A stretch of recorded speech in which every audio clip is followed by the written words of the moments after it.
Hello, my book is called Hamilton's Hats. Hamilton the pig was very fond of hats. He had big hats, small hats, tall hats, floppy hats, stripy hats, feathery hats, and suitable for every day and every occasion sort of hats. In fact, he has so many hats that you would need all your fingers and all your toes to count them. When Hamilton the pig's mum saw Hamilton messing about in the hat, she worried. "Hamilton, you're a very vain little pig, and I don't know what is to become of you. You have many lessons in life to learn, but you won't learn any from hats." But Hamilton didn't listen. He was too busy tipping and cocking and raising and straightening and doing all sorts of other things with his hat. One day, Hamilton the pig was out and about and he bumped into a giraffe. Hamilton was wearing a tall, teetering, high as a chimney sort of hat. "My hat makes me almost as tall as you," he said to the giraffe. The giraffe snorted and with one fell swoop snatched up the hat and flipped it onto his head. "Indeed, a very fine hat," she said, ignoring the hot cross piglet below. "I should like to keep it for myself. But if you're really determined to get your hat back, you must climb up my long neck to get it." Hamilton looked up at the giraffe's long legs and long neck. It's not easy for little pigs to climb, but Hamilton did want his hat back. It was horrid. The giraffe kept wiggling her neck because she said Hamilton was so tickly. But Hamilton was determined, and so at last he got his hat. "Whee!" he said as he slid down the giraffe's neck and bumped to the ground. "I'm a very determined pig, and I have my hat. Well done."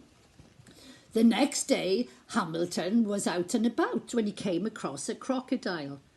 Hamilton was wearing a fierce, pointy, snap-your-tail-off sort of hat. "My hat makes me almost as fierce as you," he said to the crocodile. The crocodile yawned and with a quick slurpity-slurp snuffled the hat deep inside his mouth. "Indeed, a very gobblesome hat. I should like to eat it for my dinner," drooled the crocodile, ignoring the raging pink piglet. "But if you're really brave enough to get your hat back, you must come inside my hungry mouth." Hamilton looked at the crocodile's hungry jaws and his hungry smile. It's not easy for little pigs to jump inside a crocodile's mouth, but Hamilton did want his hat back. It was terrifying. The crocodile kept licking his lips because he said Hamilton was so tasty. But Hamilton was brave and he got his hat. "Hooray!" he shouted as he leapt off the crocodile's tongue and ran off as fast as he could. "I'm a very determined and brave pig, and I have my hat. Well done." The next day, Hamilton the pig was out and about when he met a band of monkeys. Hamilton was wearing a round, bouncy, let's play catch sort of hat. "My hat makes me almost as playful as you," he said to the monkeys.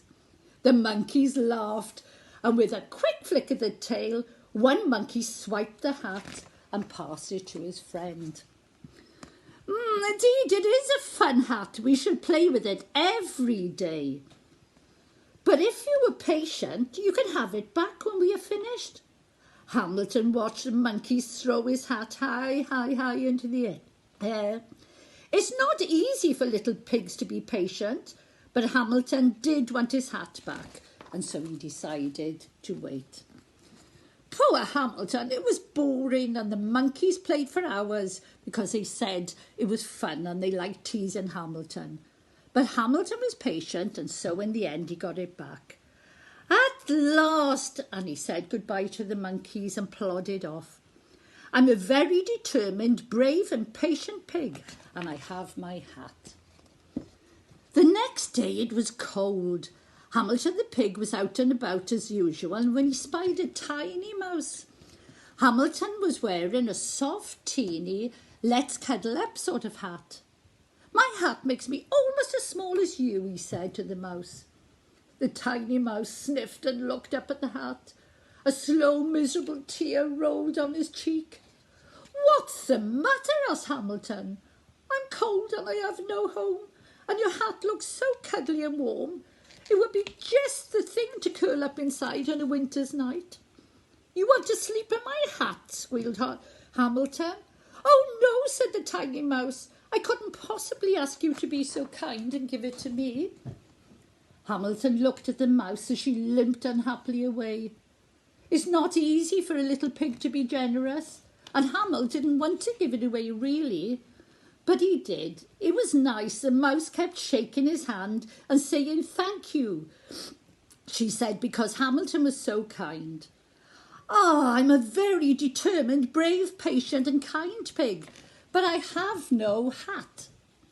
So happy, hungry and hatless, Hamilton the pig arrived home and set to work on a new and a very special hat, which showed all the creatures he'd met.